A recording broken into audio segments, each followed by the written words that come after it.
Let me show you how I made this floor length circle skirt with pockets and an elastic waistband.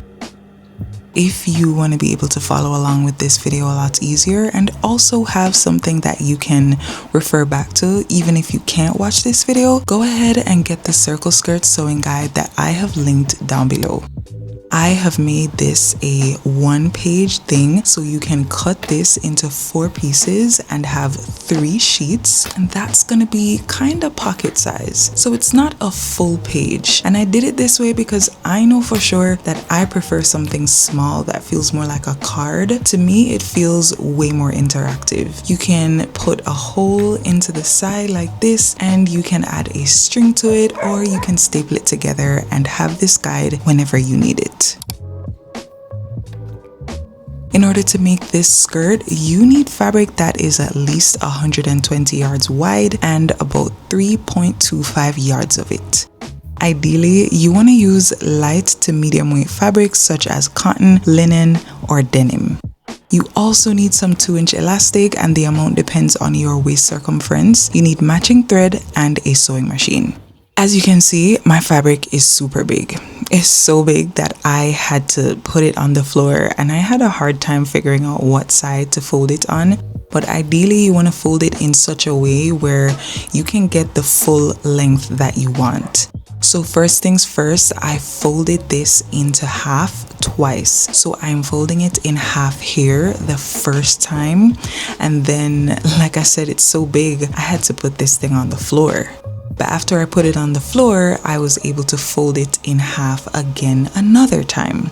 By the way, this is a cotton fabric. I'm not really sure of the specific type of cotton it is.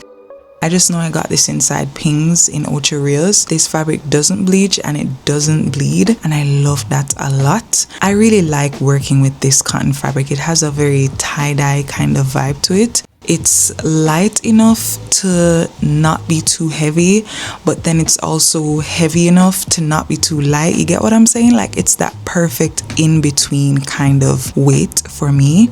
I actually created a video the other day talking about fabrics that I would use for circle skirts. So if you want other ideas of fabrics that you can use for circle skirts, then check back on some of my videos. I actually made some shorts about circle skirts, like YouTube shorts. So check those out. I also have a video showing how I get the number here that I am measuring, but I like to call this my circle skirt master number. So basically, you're gonna take your hip circumference and add 3 inches to it, and then you're gonna divide that number by 6.28. This number is your circle skirt master number.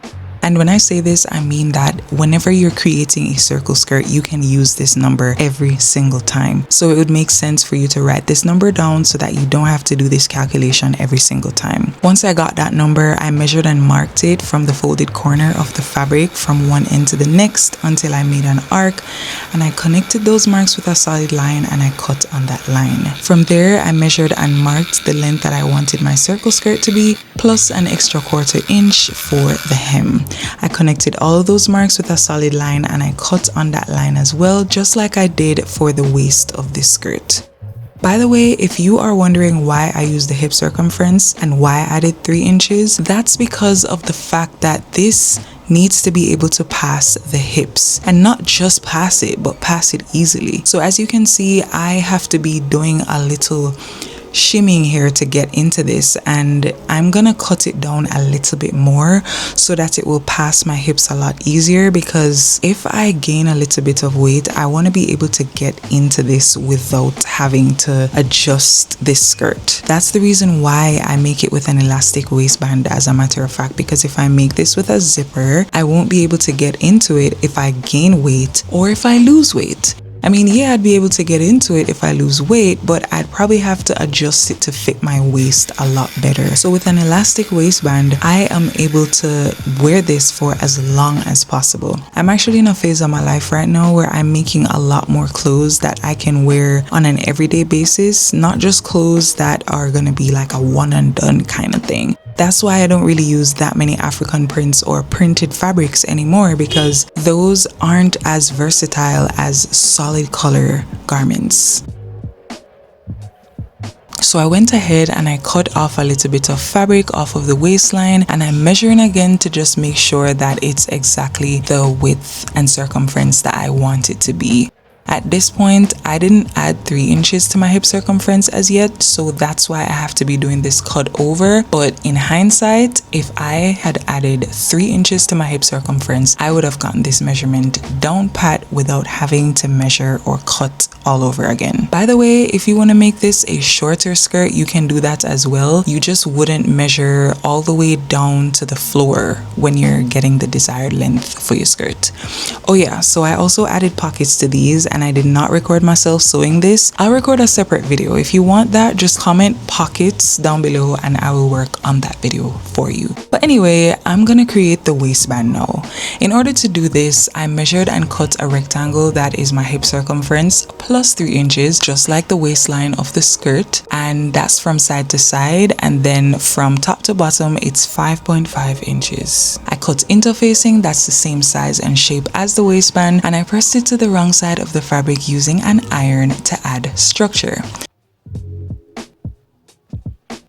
I folded the waistband in half along the long side and pressed it flat with my iron again.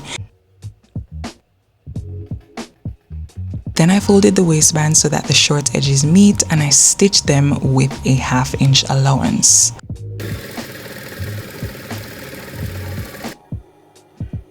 I fold the entire waistband along the crease that I made before, and I just give it another press with my iron to make sure that everything is cohesive.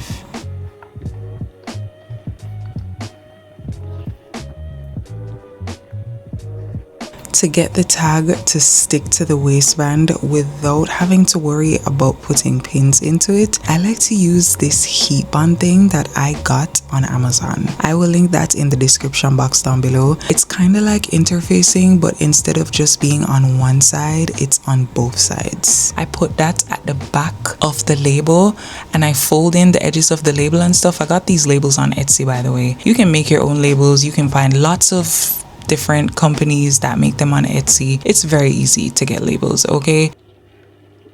But I went ahead and stitched around the edges of my label to secure it, and then I stitched along the raw edge of my waistband, leaving a 2-inch gap for the elastic to go through.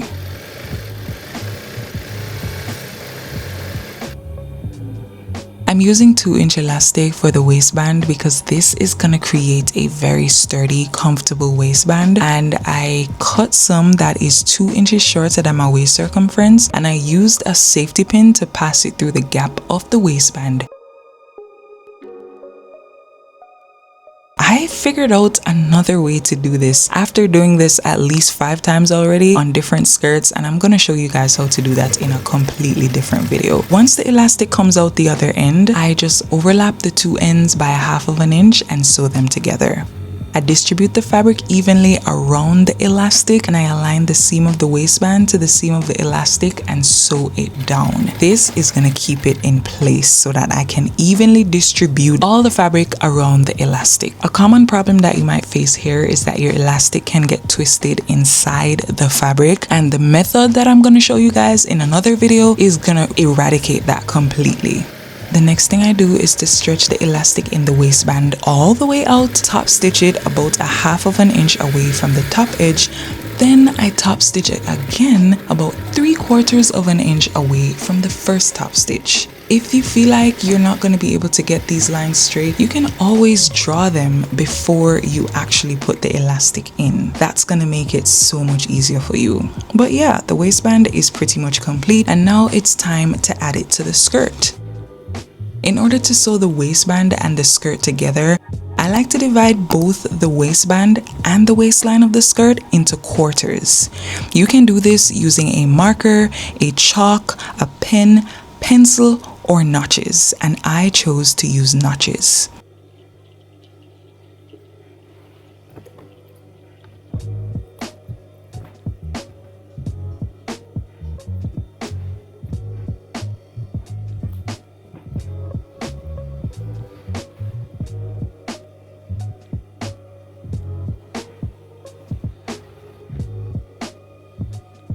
So I'm going to match up all of those notches that are on the waistline of the skirt with the notches that are on the waistband of the skirt, and I'm going to secure them using pins. I find that when I stitch on the side that has the fabric rather than on the side that has the waistband, I'm much less likely to have the fabric folding because I'm able to see what I'm doing. Okay, so I suggest that you do the same, especially if you're going to be gathering the waistline of your skirt. I went ahead and stitched the two of them together using a 1/2 inch allowance, and I also finished that raw edge with a serger.